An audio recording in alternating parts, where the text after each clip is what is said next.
Good morning and welcome to the launch event of the new report, Sustainable Limitless Work.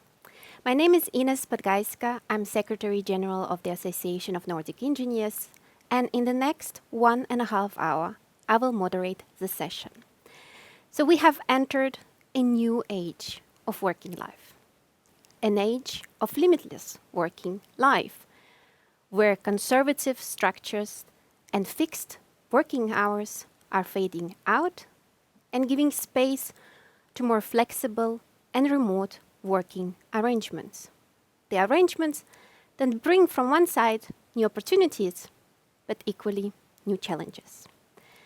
So to understand what the engineers in the Nordic engineers think, perceive, or how they are affected by this new working reality, we have gathered their views in this new report that we will be presenting and we are launching today. And by the way, the report can already be downloaded from the nordicengineers.org website.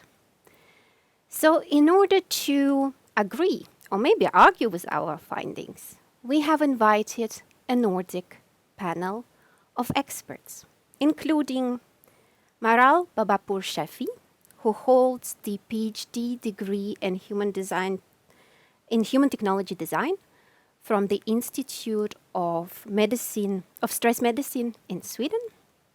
We have Oddrun Lilja Birgisdottir, who is Health and Safety Environment Manager at Marel Food Processing Company, and in the same time also chair of the Icelandic Ergonomic Society. We have Morten Thiessen, who is engineer and who is also owner of his own company, Thiessen Energy Engineering, and who is the chair of the Danish Society of Engineers Labour Market Board. And we also have Trond Markusson, who is both the president of the Association of Nordic Engineers and also president of the Norwegian Society of Engineers and Technologists. And without any further ado, I would like to invite our colleague, Torsten Kjellgren, who is a consultant in the Swedish Society of Graduate Engineers and who is also CEO and owner of his own company, IT for Children in Sweden, who analyzed the engineers' views and who produced this report to present it now to everyone. So Torsten, the floor is yours. Thank you very much, Ines. Very happy to be here and present this report. I will now share screen, so hopefully this all goes well.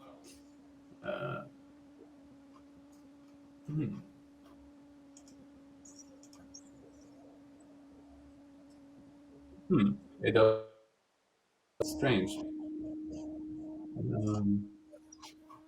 Maybe I can get some help from the host then, since I can't share screen. Yes, we can put it on. Oh no, hold on. Maybe now I can share it.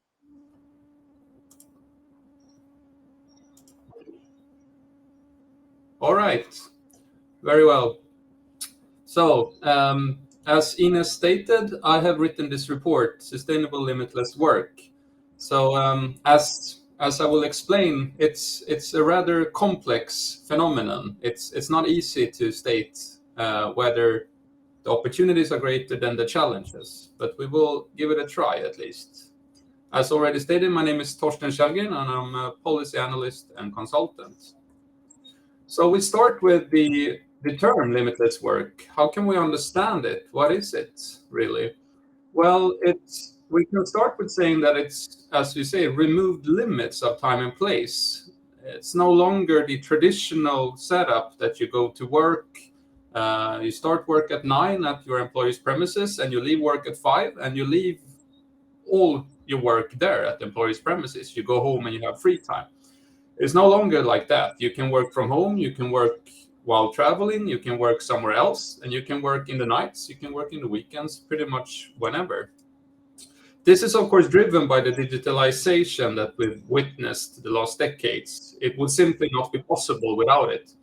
So now, because of digitalization, you can sit anywhere in the world and work towards any place in the world at any time. But I would also argue that globalization has been a driving force here, because nowadays you do have companies have customers all over the world, and you can have team members all over the world.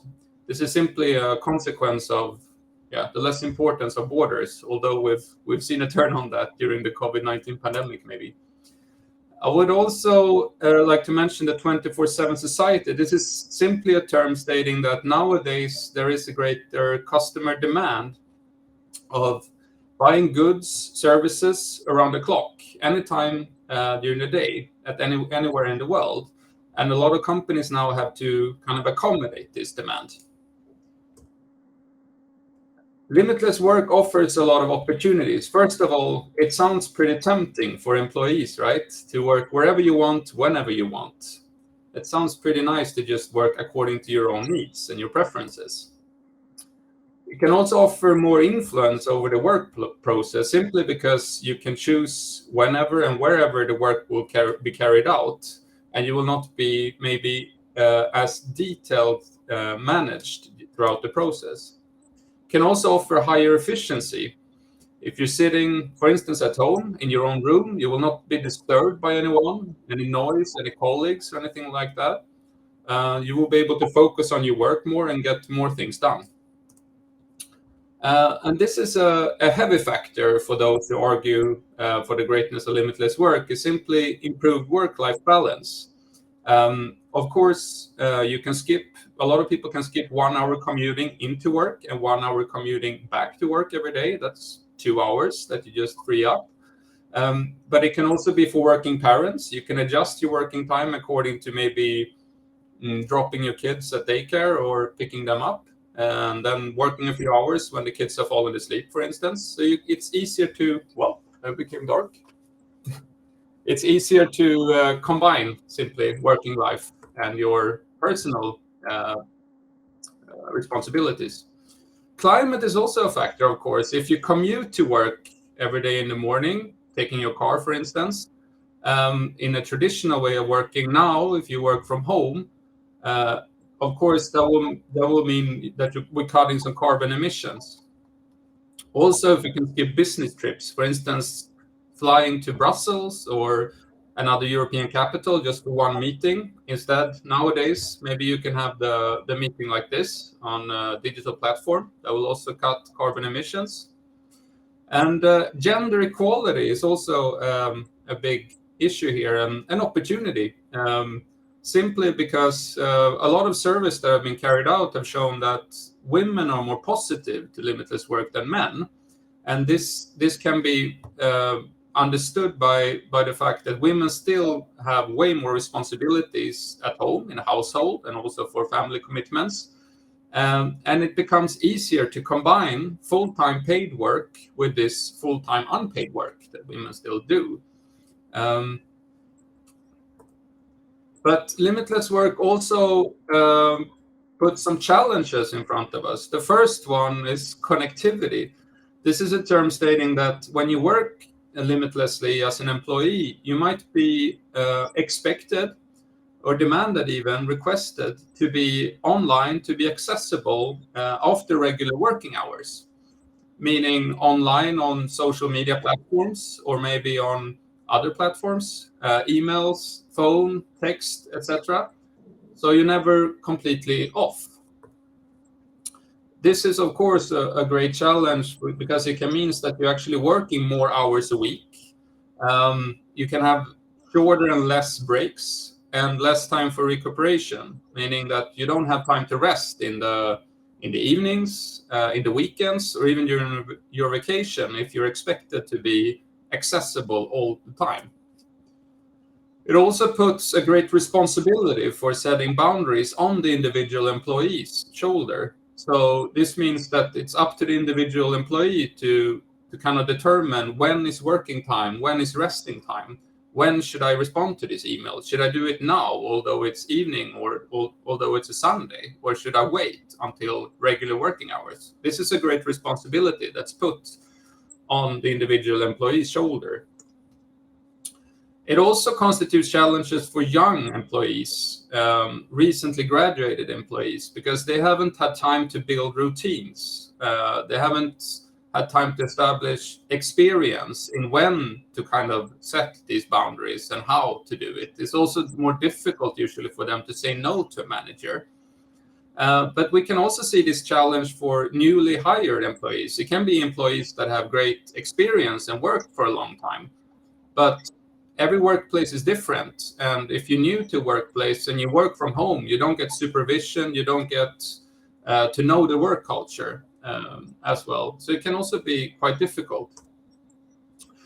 Also, of course, if you're sitting at home alone, working from there, you might get a lack of social stimulus, which can hamper creativity. You don't get to go out for lunch with your colleagues or coffee breaks and chit chat. So you sit alone and you do your work, which might be quite socially lonely for you. And this is other people, which we've seen during the pandemic. Um, there's also a greater risk of mental health issues because it's more difficult for your colleagues or your manager to detect, for instance, stress levels, depression, anxiety, other mental health issues if you're sitting alone at home rather than being at the employer's premises surrounded by colleagues. We've also seen that it's more difficult for managers or employers to kind of distribute working tasks and responsibilities in a fair manner, simply because you don't sit in the same place. Maybe you don't work during the same hours as your team members. So that becomes more difficult to allocate tasks fairly. So some people might get a heavy workload while others don't get much work at all that they have to do. We've also seen that there's a kind of a blurry responsibility of a work environment. As you know, in a traditional work setting, the employer is very clearly responsibility to secure a good work environment. But when it comes to working limitlessly, working from home or elsewhere, it's rather different. So there is an EU framework agreement that is almost 20 years old that states that the employers are responsible just as well when the employees work from home or elsewhere to secure a good work environment. But this framework agreement hasn't been implemented in national legislation nor in collective agreements in the Nordics. So we do see a vacuum here. And just as climate could be a great opportunity within limitless work, it's also a challenge here because if you're imagining now, we've seen during the pandemic, when people work from home, they tend to move. A lot of people tend to move out from the cities out to the countryside. So maybe a lot of people who were commuting every day using public transportation when they lived in the city, now they will buy a car, they will work from home, but they will take the car to do the daily groceries, for instance. Or if you work in a team limitlessly, you might not meet every day with your colleagues, but you might meet face to face a few times a year, and then everybody's flying into that meeting. So with those premises, we actually lose out on the positive climate impact, and it will be a negative one instead. Just as well with gender equality, even though it can be an opportunity, it can also be a great challenge. In a study in Norway during the pandemic, we've seen when both a lot of men and women worked from home, we've seen that women do take on an even greater responsibility over household chores. They do even more at home than before. And other studies have suggested that when women get more time free from, for instance, not commuting every day, they tend to spend this on household responsibility and family commitments. Whereas men, on the other hand, they tend to spend it on hobbies, personal networking, capacity building, etc. So this, in the long run, could actually widen the gender gaps, both at home and at work. But this is sort of the core of the report, is the survey that Ines already mentioned, where various questions have been carried out to Nordic engineers in countries in the Nordics. As you've seen, these are the numbers. This is how many questionnaires and how many replies we received. This was carried out during the pandemic, but with an encouragement to the respondents to think that this is a normal time. It became dark again here, like that. This is a normal time and not a pandemic. That was the encouragement to the respondents. As you've seen here, it was clear actually already already before the pandemic that a lot of engineers in the Nordics worked sort of flexible. Here you can see in this diagram that at least to some extent there was a big majority of the engineers who could actually arrange the working hours according to their needs. So this is a good group actually to ask. Well, some results from the survey suggested that yes, it is more efficient actually to work limitlessly. It does create better balance in life. And also, it is less socially stimulating. This was a very clear result in the survey among the engineers. They do think it's less socially stimulating, although more efficient when they work from home or elsewhere. But this is maybe the finding that's most interesting to dig in a bit further into. A majority of the respondents stated to some extent, although you see in Sweden and Denmark, there is a majority stating that they are not expected to be accessible in their free time. But if we look at the Nordics, especially to the right, you see the average staples. You do see at least to some extent, there's a substantially big group that is expected to be accessible in their free time. While on the other hand, there are no guidelines. You see, it's an extremely small part of the workplaces in the Nordic regions that do have guidelines for this connectivity. You see to your right, it's just about 10%, 15% of the workplaces that do have guidelines for this accessibility. And this is a great problem. The report, besides coming with these recommendations, there is also future scenarios that I will not bring up here, but I highly recommend you to read the report to see how we predict the future in a few years' time. However, the recommendations, we've divided it into 3 different levels. So the first level is concerning managers.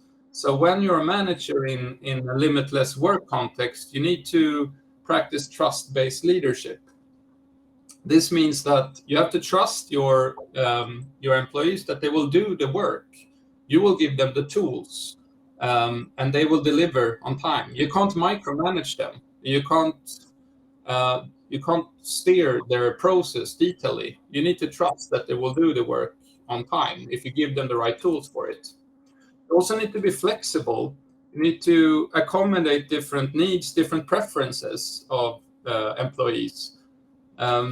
In order to listen to them also. So you need to have an active dialogue with them. This is also very important in order to detect mental health issues. You need to constantly have a good dialogue to listen to the work environment, the social work environment, the physical work environment, and detect different risks in order to tackle them on time.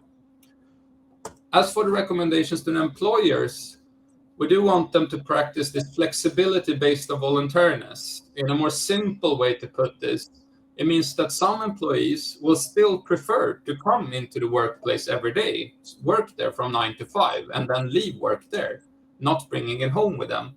And employers have to respect these different preferences. Limitless work should not be an excuse for employers to downsize their offices, to cut costs and force everyone to work limitlessly. They have to accommodate different preferences, different needs. This should also not be an excuse to kind of back off from the responsibility of securing a good work environment. This is still the responsibility of the employer, just as much as the responsibility of allocating tasks, working tasks, work management is still a responsibility of the employer. It should not be an excuse to just back away from. A key is also to establish and communicate clear guidelines. Just as we saw, this hasn't been done yet. In terms of connectivity, this is extremely important. Every employee has to be sure that this is what's expected of me in terms of being available, accessible, doing work outside regular working hours. Lastly, we have recommendations for our trade unions, for those unions who represent engineers. So there is already, as I mentioned, an EU framework agreement that's very clear and states that it's the same responsibility when employees work from home or elsewhere as when they work in the employer's premises in terms of work environment, for instance. So this has to be implemented, preferably in collective agreements in the Nordics. That we continuously hold the employer accountable for the responsibilities in order for them to not back off from securing a good work environment, um, from handling the work management, and from actually providing a place to come and work, offices, workplaces, which fills a very important purpose when it comes to creativity and a lot of different tasks. Also the social aspect, of course. Um, and lastly, in collective agreements or in local agreements, trade unions have to regulate boundaries and low intensity tasks. How do we look at these tasks? For instance, being accessible, reading emails, being online on social media, or participating in different discussions. This has to be seen as working time because it is working time and has to be regulated in collective agreements.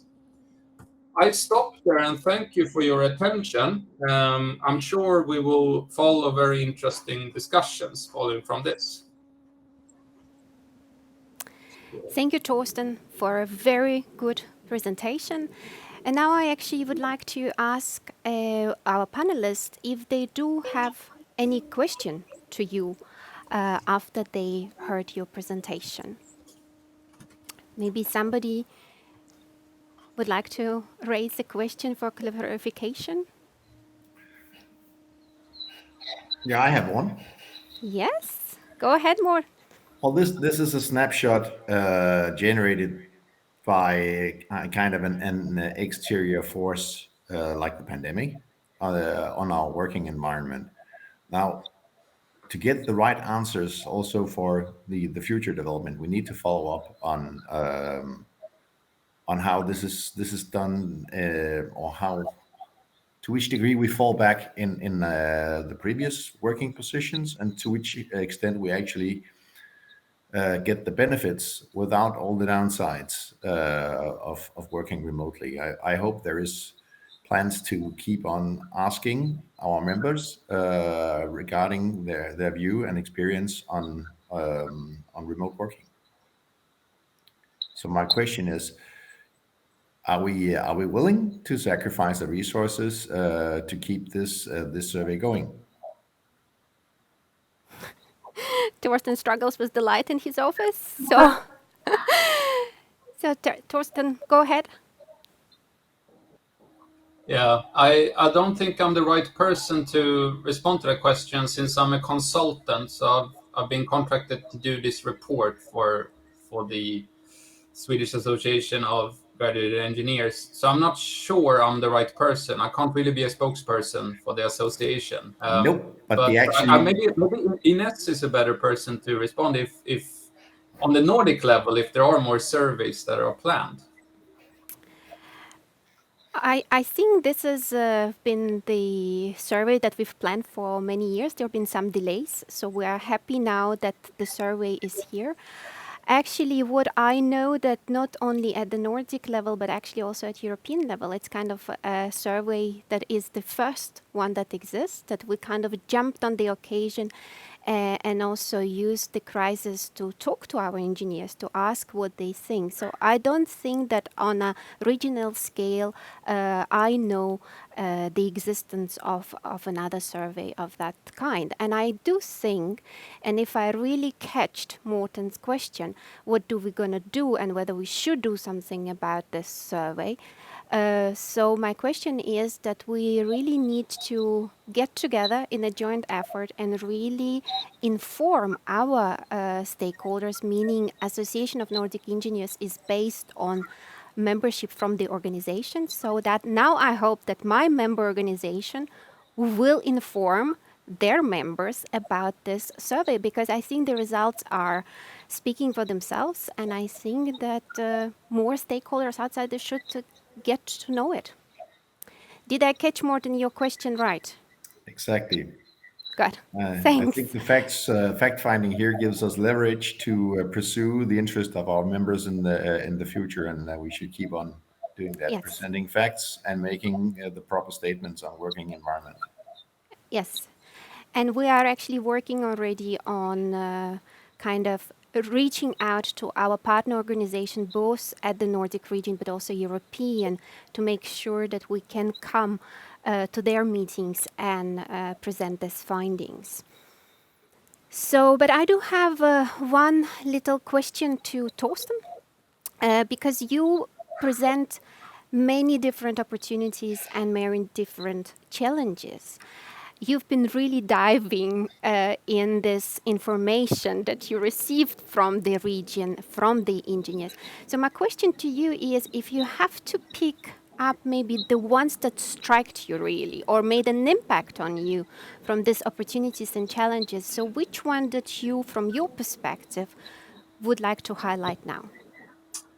I think one of the factors I mentioned, the social stimulation, I think was very interesting because it was a very clear majority in the Nordic countries of these respondents who say that yes, it is less socially stimulating to work limitlessly, and this is something we've heard during the pandemic so many times that people think it's boring to sit at home and work. But I was starting to think like in a longer perspective. It's not only boring because when it comes to engineers, it's a creative problem solving profession, right?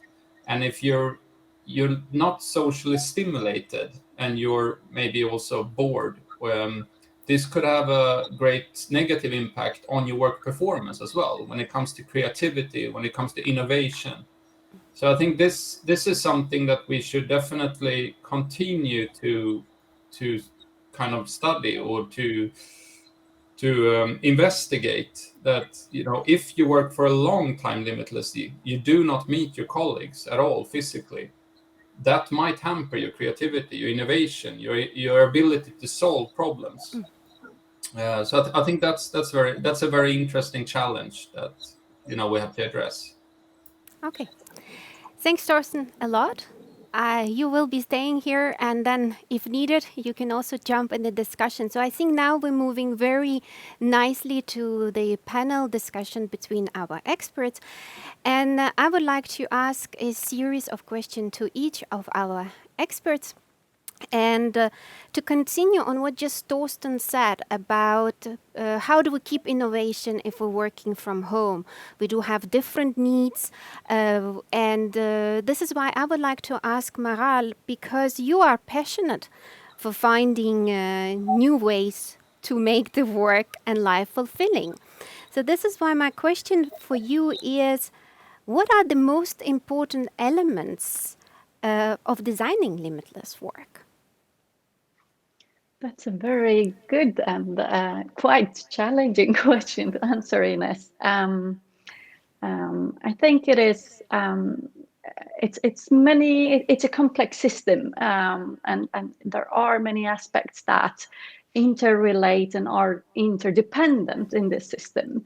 So it's as the report mentions, it's quite a lot about designing the work arrangement, the work design itself, but as it's also mentioned, it's that the digital work environment in itself is also designed. All these digital systems that we have access to and that we have to interact with, learn with, that have to click together well, they have to be designed so that we are not cognitively overloaded, so that we can perform as optimally as we can and not get tired during a work day, which is engineers' tasks require a lot of deep focus, and these digital systems don't always enable that, with so many notifications that you get or many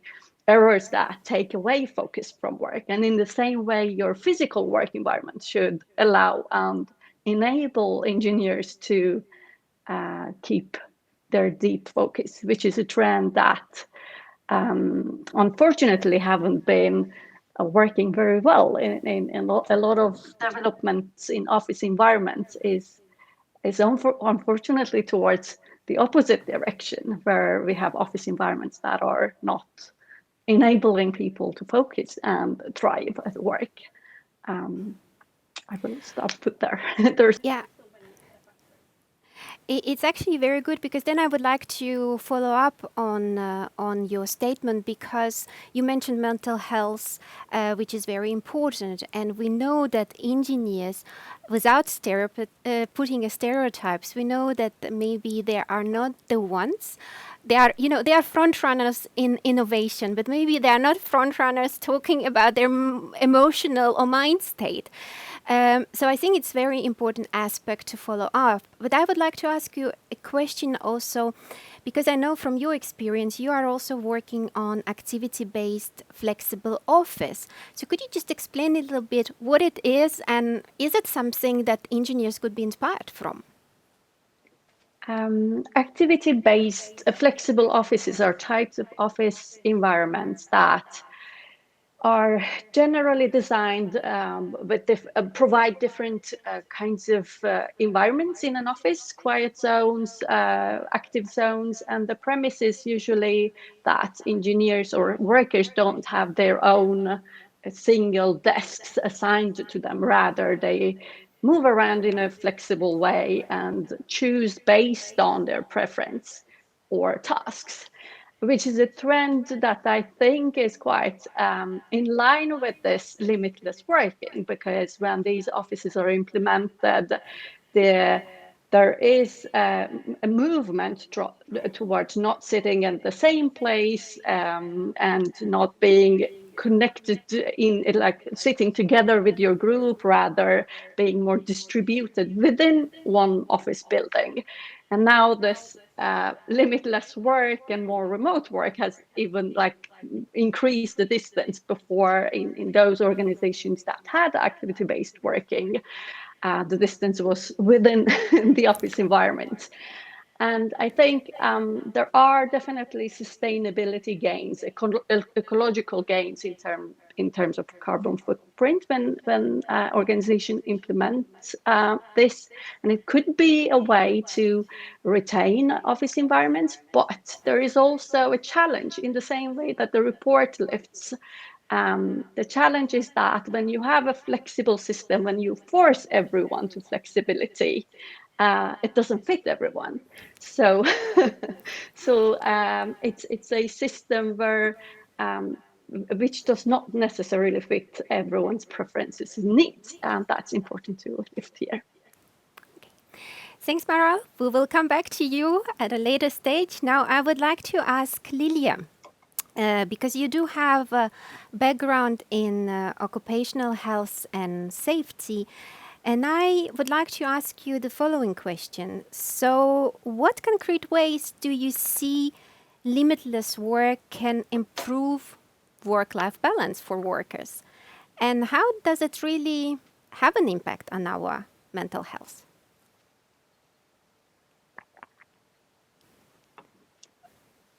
We don't hear you. I think your mic is muted. What about now? Yes, perfect. You are with us. Yes, thank you. Yes, we can see in the report that it's maybe not completely good for your health being in the limitless working, as you are connected all the time and socially not so in such a good position. But we can see the opportunities for the equality, for the gender equality, and we can also see an opportunity. We can actually see for people with young children, they can have more time for the children in the mornings and in the afternoons, and then work in other times. So that helps the work-life balance. You can go out for a run in the lunchtime and do your health promoting activities in other times than during the work hours. So in many ways it can help with your health at least. So I think there are a lot of opportunities in the limitless work for your improving health and wellness. But of course, there can be many limits in it too, which I think the managers will have to be trained a lot or supported by the HR on how to manage and help people find the balance and plan their day, trying to have daily meetings and communicate also off work, not only about work. So they need to be supportive in that way too. So I think the responsibility will be on the managers a lot to help to make the frame with the employers. Yes. Good. Thanks, Lilia, because you're actually reading my mind, because I do have another question for you at the second round, exactly about the managers. So it's good that you're already mentioning this. And I also thank you very much for emphasizing actually how important it is to take breaks when the work life is actually all around us. So my next question is to Morten.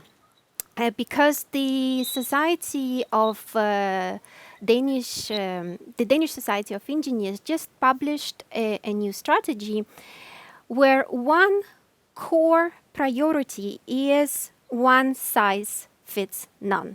And I think it's a really great slogan because it actually means that it's important to arrange the work in accordance with personal preferences and specific needs. So my question to you, who represent today also the trade union, is what will IDA's recommendations to employers be to get most out of the limitless working? Well, we're actually in the process of that, speaking directly to the the employers and organizations, and giving them our direct recommendations. We made a 6-point list of focus areas for the new modern post-industrial working environment, and we're trying to sell the idea so that we, as engineers, become the solution, as we used to be, also on technical problems. And the term "one size fits none" is actually fitting for most of the recommendations. As we have also seen from the survey, a lot of our members loved working remotely, and a lot of them, actually equal number, hated it. So the idea is to find the balance and to make the employers understand that there is no single solution, and that their role as managers has been enriched with a lot of new problems that we, of course, are going to assist them in solving, because we also have a very, very keen interest in competent management. Okay, thanks a lot.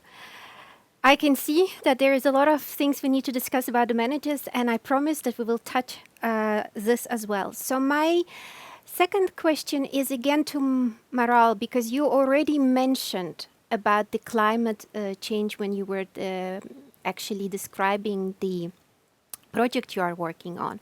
So my question is to you, because you also mentioned challenges related to this. So my question to you is, do you think that the employers and the employees actually have enough information to design the best frameworks for limitless work when the questions to climate change, sustainability, and mental health are taken into consideration? Oh, wow, that's actually one of the challenges, because it's quite often when talking about organizational planning of group work, groups and managers end up focusing more what is best for this group, what is best for this individual, which we hope, of course. but what we tend to miss is of what is best for the society as at large, and what are the environmental impacts of the choices that we make. I think Torsten has mentioned a lot of these potential challenges for gathering together, meeting in meetings, or moving out of cities, and what that can entail from a carbon footprint perspective.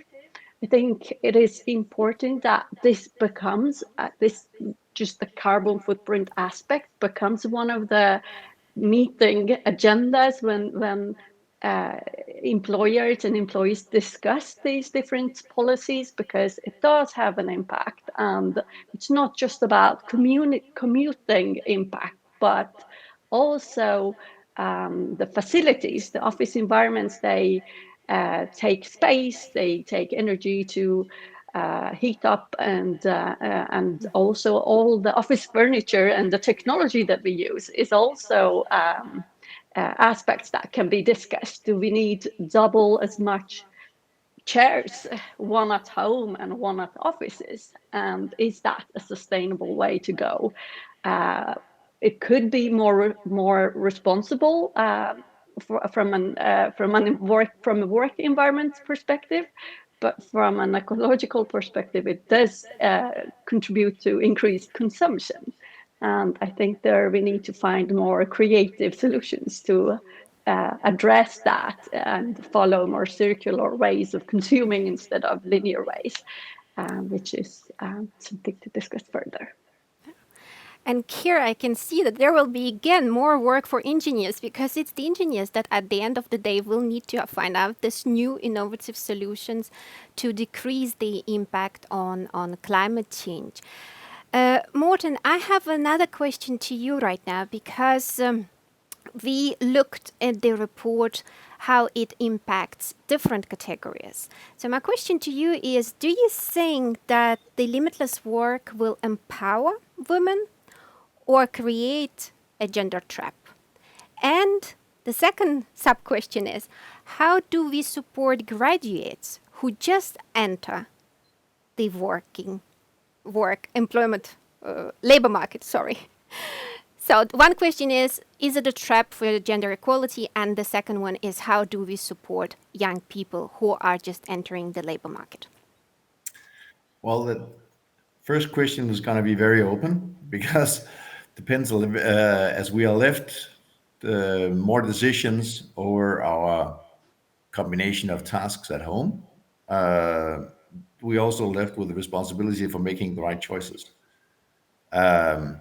So it actually depends very much on our members if this is going to be either gender empowering, or whether it's going to be sticking to the old routines.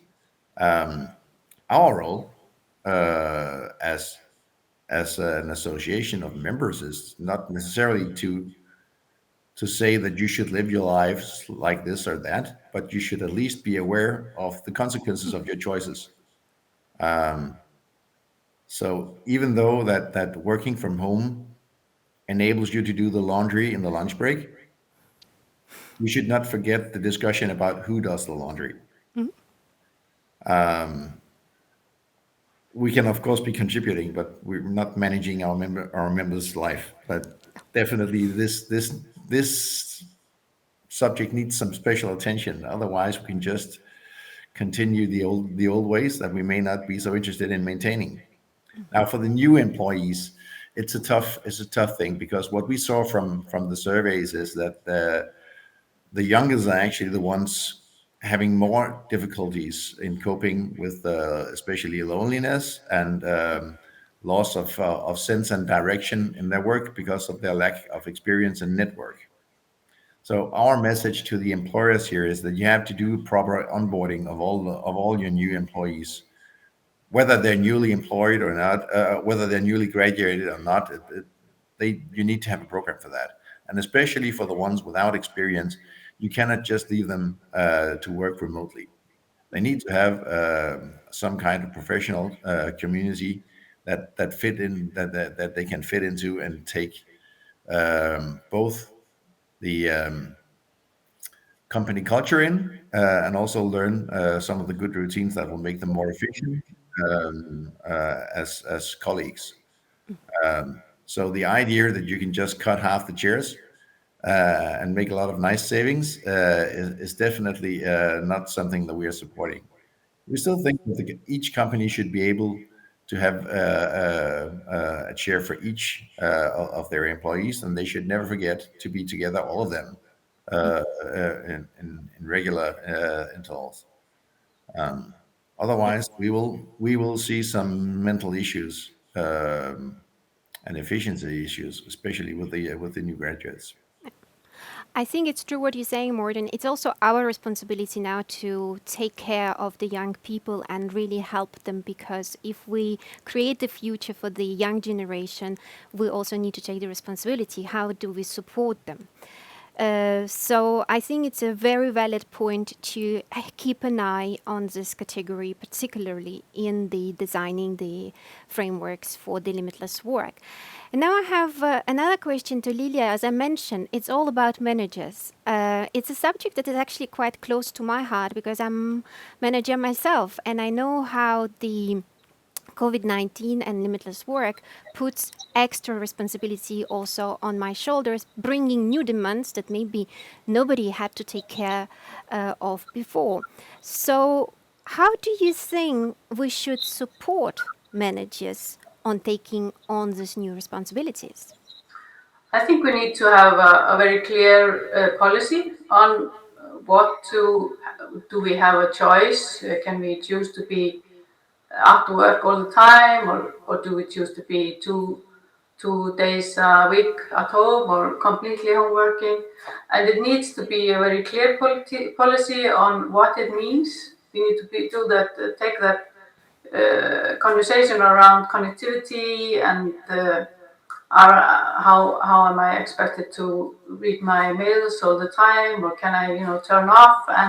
And I think also we need to have a very clear top-down decision that family or work-life balance is something in the culture, and also just so the manager is very clear about the responsibility that even that you're working from home, you still have the responsibility around the work environment, that you need to support the employer with the task and all the things he needs, and also you are responsible for that the whole situation is such that you can concentrate on your work, that you're not having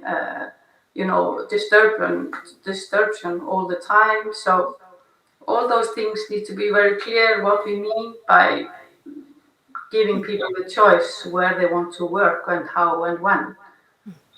So the manager needs to be, very good at supporting and also finding out how is it working. Do you have the ability and the environment to be able to work limitlessly? Yeah. So, So what I hear, there's a lot of taking on responsibility, but in the same time also the responsibility for a different institution to provide guidelines for different categories who are actually the subjects in the limitless work. So now I have a question to all of you. So there is no pointing finger to the individual one, but it's a question to everyone. Again, going back to this differences between the roles now, because one of the findings in the report points out that this actually border between who is taking the responsibility, employee or employer, it's also kind of becomes very blurry. So my question to you is, so what role do the trade unions, employers, regulators or other stakeholders should play in this process? So who wants to open? yeah, I think if I may, I think the trade unions are the ones that really have to, inform us and help us to know our rights as an employee, and also the employers. What are the rights and how are we going to, hold them? But then we have the politicians, and as in Iceland, they are not very, what do you call, they work, limitlessly, but they also work in very strange working hours. They work a lot, so they're not very good. What do you call it? Yeah, to take a breaks. Yeah. And work-life balance. So they could be better showing us what work-life balance should look like. And of course, the employer is always the responsible one for giving us the right work environment. Morten, yeah, go ahead. Well, as we now have the facts, we also have the responsibility for using them. And it's my experience that many of the employers are actually very willing to have a dialogue with us, as long as we have an agenda making the cake bigger, because it's always easier to share something when it's bigger. I think that should be the hat we should be wearing all the way along this. Now, for the politicians, I'm a bit skeptical here because, first of all, at least in Denmark, very few of them have a professional background. They've been politicians all their life, and we shouldn't expect them to possess unique managerial skills or understanding of how to organize work. And secondly, they like legislation. This is their tool of choice. Problem is, it's very static. Agreements, as we have in the Nordic model, directly with the employers, is much more flexible, and we don't have to ask anybody except our employers when we need to change them. So I think that working along the lines of defining a new charter for the future work that we can join in, both from the labor union side, but also from the employer side, could be a way forward to establish a de facto standard for how that we can actually reap the benefits of this without getting all the downsides. And being smart guys like we are, engineers, we should be able to do this. And then could you point me in a direction of someone that would be better suited at the task than we are? Perfectly agree with you, Morten. Engineers are the brightest head.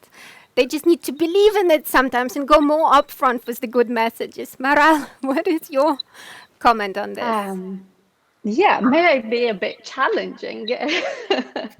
I think the report and also your question is about there is a claim in it that says the roles and responsibilities are becoming blurry.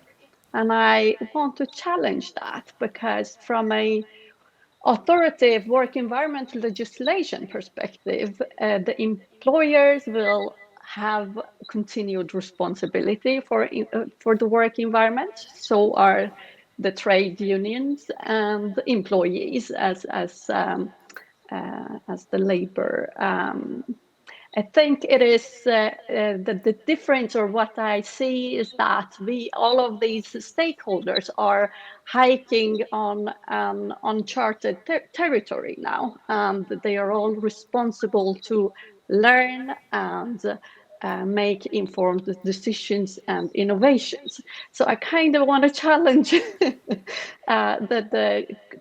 claim that is baked in both the question and a part of the report. And I think we need to keep these responsibilities and those boundaries clear and try to learn together about this new territory. I see some nuts. I hope I'm not out. Yeah, but I think you're tapping into this discussion about what Morten just said, that we need a charter, we need kind of guidelines, we need to have maybe a set of norms that would be agreeable by different stakeholders that are actually really the actors in the limitless working life. Does Torsten or Trond have something to add to this? Yeah, I can just follow up what Morten was saying, like expressing some skepticism towards politicians. I didn't go into the future scenario so much of the report in this presentation, but we've seen a pattern in several countries, in France and in Spain and in other countries, where politicians have actually kind of stepped in and trying to regulate limitless work, or regulate in this case actually means banning it, sort of. And I really don't think that this is the right path forward. I mean, for several reasons, but for the first reason is that it would undermine our Nordic model that we have, where trade unions and employers are the ones in charge of this, not politicians. So it's a principle that would simply be broken here. But also, I think politicians, as Morten was implying, politicians are not the right actors, the right stakeholders to make this kind of decision. It is the trade unions who represent the employees and the employers. Those are the ones concerned. Those are the ones who are central for this. So I do believe that it will simply be wasted opportunities, because as I said during the presentation, there are still very big opportunities with limitless work. And we would just lose out on them if we did like France. While at the same time, we would undermine our very successful labor market model in the Nordic region. So yeah, let's leave the politicians out of it. That would be Okay. my input. So, Ton, do you agree that we should leave the politicians out and say and blame them for everything? No, I think we need them as well.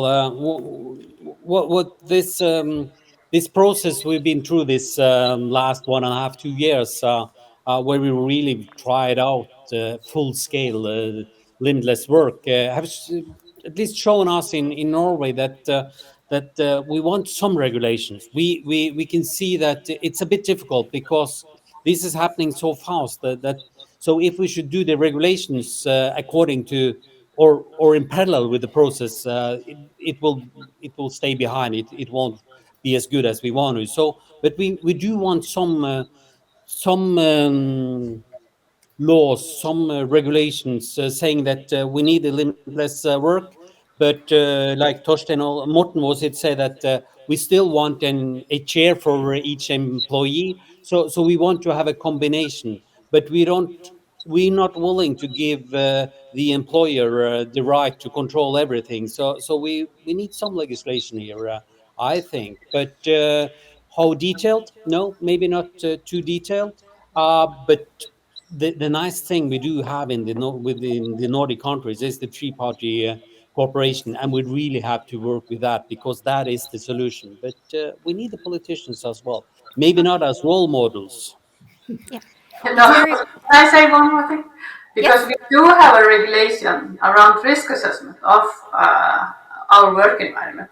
So, and that is a valid one. If we use it right, it would be enough in many ways. So we do have a regulation that's valid. Okay. So this, to conclude this discussion, is actually what we need to do is to work together with the employers to use the already incentives that are in place, the regulation, and to talk to politicians afterwards. That would be the roadmap that we should follow. Then I have another question again to all of you. And Torsten, I don't know if you had a crystal ball, but again, you mentioned something that was in my moderation flow. It's about the future scenarios.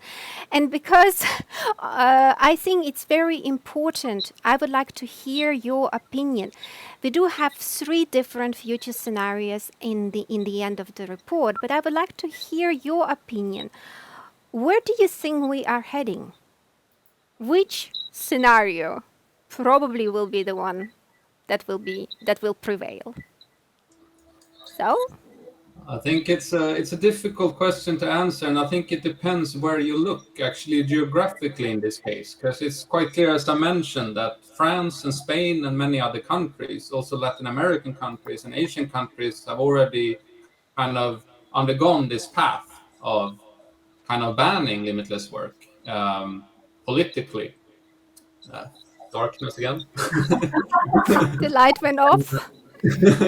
Great. So I You're think t- you're they've already undertaken this path that I'm presenting as one of the future scenarios that I call limited work or work with limits. Whereas I do hope and actually do believe also that in the Nordic region we will choose a different path. because of our labor market model, because the fact that traditionally we have been managed to create a successful system based on collective bargaining agreements, based on strong trade unions and employers organizations. So I do believe that we might actually fulfill this future scenario that I point out as the kind of the dream scenario, where we take kind of the opportunities from limitless work, but we manage to regulate, we manage to diminish the risks. I do believe we will succeed. The follow-up question is when, how long will that take? As already been mentioned here, this is a new phenomenon. We tend to forget about it. We've been living in this digital area a very short time. This fact that we have a smartphone in our pocket and constantly accessible, it's a new phenomenon. It might take time for us to get used to it. It might take time for policymakers or for trade unions or for employers to kind of get used to it. But I do believe, give us maybe 5 years in the Nordic region, I think we will have, if not a perfect system, but a better system than currently. I saw Lilia, you were waving, so I just wanted to.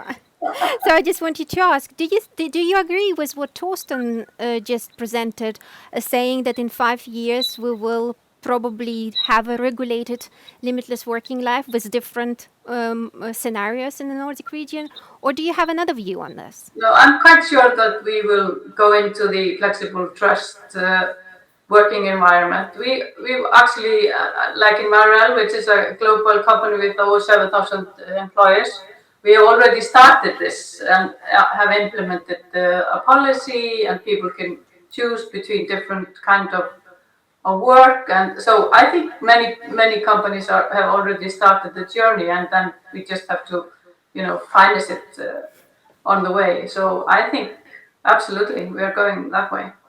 Good. Maral, any views on this? I also have to agree, and I think we will see a span of different versions. Some more regulated from an organizational level to some more flexible. I think we already see how many different companies decide on many different types of policies, and that's more that happens in countries where we don't have this policy regulations. Rather, it's an organizational decision, and even some organizations leave the decision to managers for the format to be decided on a group level. So I think we'll see a span of different solutions, both from maybe the post-apocalyptic ones that you have written, but also towards there. And we'll have to be mindful about those different variations as we have this flexibility in the Nordic region. Okay, so flexible trust, span of different variations. So Morten, what do you think? Well, I think that is probably what is going to happen. Hopefully, politicians will shun the risks involved in trying to regulate something that they barely understand.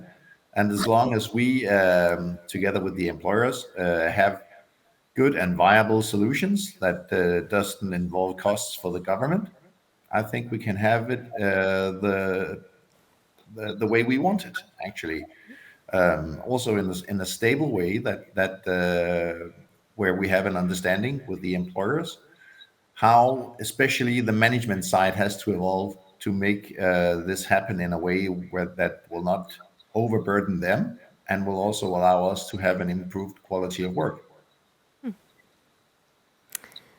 Perfect. Now I think, Trond, it's your time to maybe shed some lights about what can trade unions do and what are you currently doing to regulate the negative aspects of the limitless work, and what kind of conclusions can you draw from these discussions that we just had? Thank you very much, Ines. First, I just want to say thank you for an excellent work. This report is really great work, and will be very interesting to start using now. And you already mentioned it. Where do we go from here? Now we have this report. What will be the next step? And you already had some interesting moments, issues mentioned during the discussion. So I really think this will be interesting to start using. Um, what can trade unions do, and what are we doing? I think we are working in different direction, or there are some elements that we are looking into. First of all, we are working with regulation. We are talking to the politicians to see how can this be handled in the best way. We don't want in too many details, but we need to make sure that there is an established right for limitless work. We need that to happen, but on the other hand, we still want to have a chair. We still want to have a way of handling this so that we have a right for the employees to have office space. So that is one of the elements. And then we're working with the employers to discuss how can we regulate this. We need to look into collective agreement, so we can handle this in the best way, and so that both the employers and the employees have sort of common expectation to how this could be handled. But then the third element, that is, now we're talking about the three party. That's the employees. We need, as trade unions, to work with the employees, and to inform and make sure that they are aware of the possibilities and also the challenges, and sort of ask them and tell them that you should log off. It's not office in your pockets. It's not 24/7. It's possible to have a family life, and we should take care of that as well. So I think that is, to say, the three lines we're working along to see how we can handle this in the best way. Okay. So I actually have again another question that I would like to ask to everyone. It's actually very concrete, down to earth question. Meaning, do you actually know any best practice examples in the field of limitless work that have helped any companies with implementing some of great ideas? And maybe you could share that with us so that we can get inspired and translate it to the engineers world. Aral, you knocking on the head? Yeah, I can share a couple of examples. I also have to mention that since this is an uncharted territory, there is very limited research on this topic. So best practice today that I mentioned might not be, in fact, best practice. It is the best of our knowledge today. And a couple of examples that I wrote down is, one of them is what it's referred to as asynchronous communication, and it's a way of communicating that is implemented by a company called GitLab. And the premise is that this company has decided that everyone will work remotely, even after the pandemic, and anytime and anywhere. And with that, the challenge of this voluntary working hours and deciding it is that for managers and for teams is that they won't be synchronized. They will have communication that is asynchronized. So they have a very thorough guideline and expectations on how do you actually communicate and how to organize teamwork in this distributed in time and place settings. So that's one example that I recommend. They have their guides communicated very thoroughly on their website. The other is US Patent and Trademark Office that implemented remote work in 2006. a long time ago. There's been a lot of research on that organization. And I think one aspect that struck me was that they decided to have one day at the office to meet up. And I think that's good to remember, because a lot of the surveys that have been done during this period are colored by the pandemic and the social isolation that we've been exposed to. So this research that is from long before the pandemic, and the way they implemented that was to ensure a social climate to meet up once a week, but also they did offer it only to employees that had worked for at least 2 years. So you couldn't opt for it if you hadn't worked for 2 years. And that kind of addresses this onboarding or younger employees that enter to the workforce. I think that those are two examples that I will keep now. Thank you for it. I'm happy there is a research confirming my willingness to work in the office only once a week. And thanks God, I've been in the association more than 5 years, so the rules applies for me. So Martin, do you have any maybe concrete examples, maybe from your own company? No, not necessarily, because my own company is a one-man company still. So I don't have too many management employer interactions there. Or actually, I have them all the time. No, but what was an interesting finding is that there is a difference between doing kind of the day-to-day work and doing creative work. And when working in development teams, the need for face-to-face time appears to be much higher than when you just have to do calculations and do your part of a well laid out subdivision of work. That will work finely for many. And again, we had an average number of preferred working from home days coming to 2. But for the really nerdy geeks, it was actually okay for them just to be at the work on Fridays, because that was when the bar was open. So I'm not again, going to disclose the day of the working week that I have chosen for being in the office.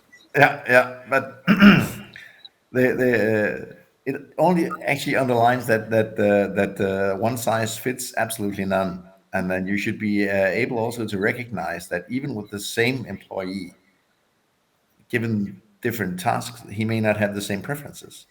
So everything is becoming a bit more complicated, but also, if you do it right, much more rewarding. So this is actually our invitation also to the employers to make sure that they don't stay stuck in the same assumptions about our preferences, but have to revisit them regularly.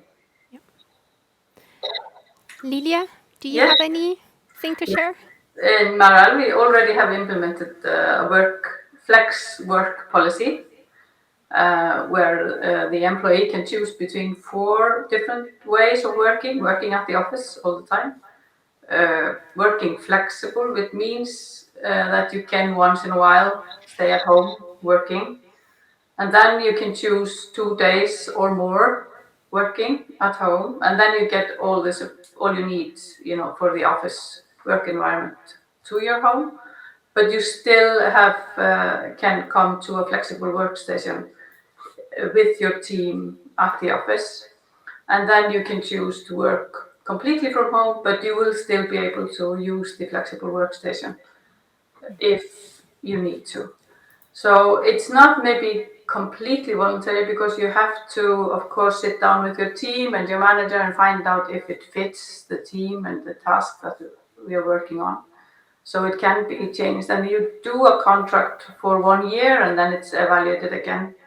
And if you choose to work at home, you also do an assessment on your working environment to see if you are fulfilling everything you need and it's good enough to, work at home. So we are on the way.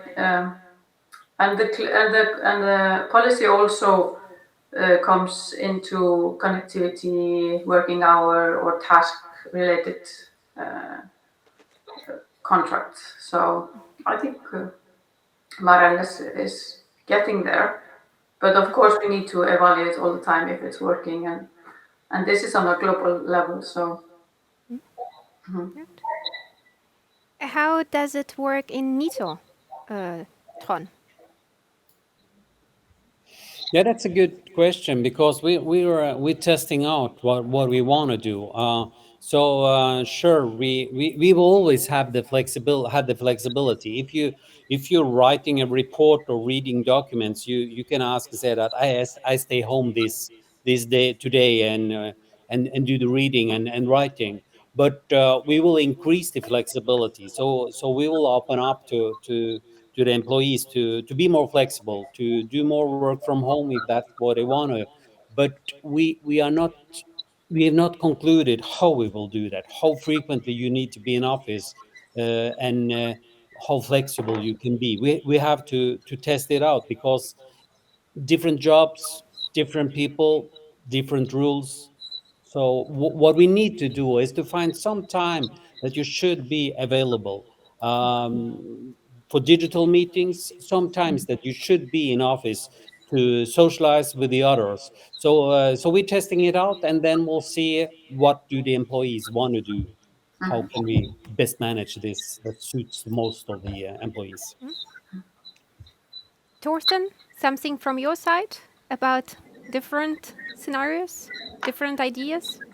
I think just as mentioned, maybe as I think Morten was talking about, maybe the golden rule should be to be very flexible here and not have a sort of a one size fits all, because I mean, first of all, different employees will have different preferences, of course. Then you have different tasks, as we mentioned. Like maybe you want to sit quietly and read. Maybe that's a really good task to do at home. But you have a group work where you need to discuss things, you need to be creative, and you need to boost innovation. Maybe then it's much better if you meet in person. But then on top of that, we also have different phases in life, right? So a young employee might prefer, for instance, to come to the office every day to get that social stimulation, to get that supervision from the manager, and so forth.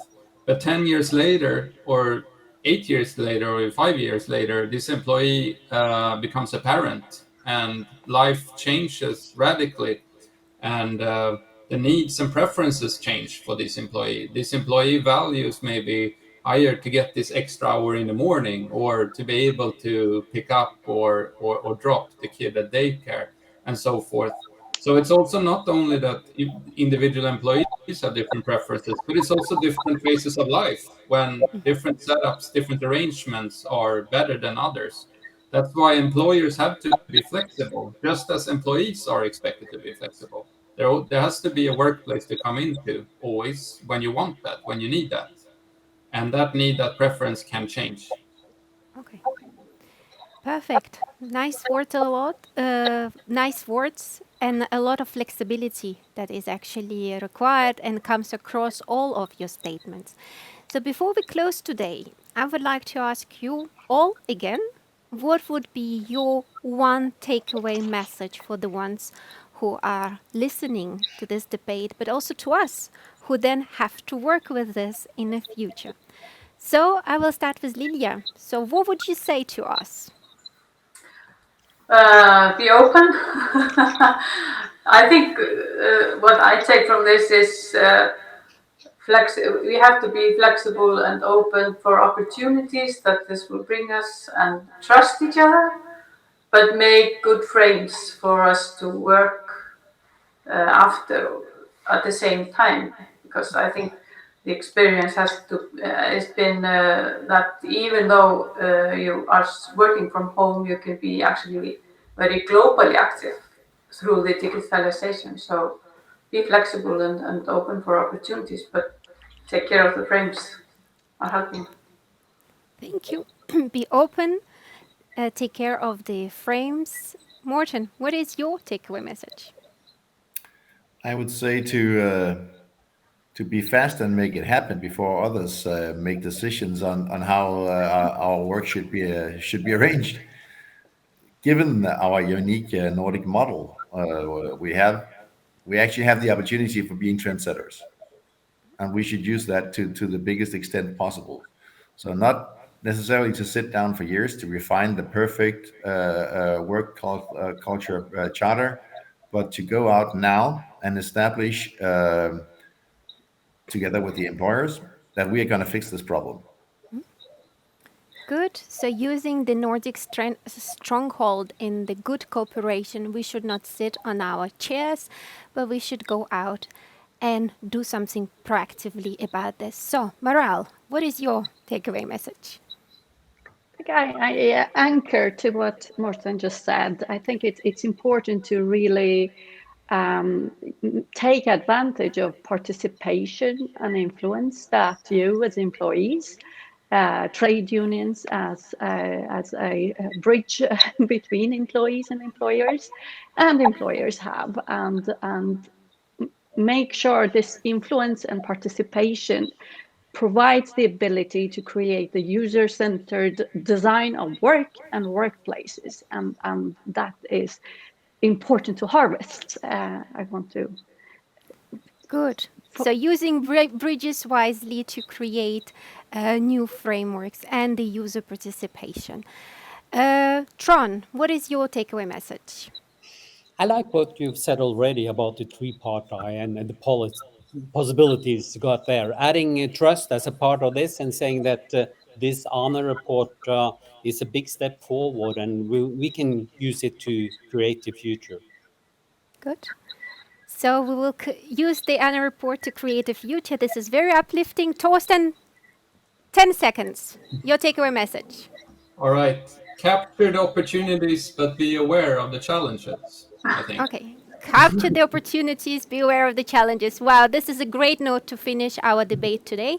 So I would like to thank every panelist for your active contribution to this discussion. What we really could literally hear today is when we want to design a framework for the limitless working life, we really need to take a human in the center and structure it from the needs of the human being. So I also would like to say personal thank you to Jenny Grensman, our colleague from the Swedish Association of Graduate Engineers, for taking the lead in this project and making the survey happen. As I said to you before, and maybe someone who didn't join us in the beginning, the report is already published and you can find it on our website. And at the same time also, if you think that the work we are doing is really good and your members or your stakeholders should get to know it, don't hesitate to invite us to make this presentation.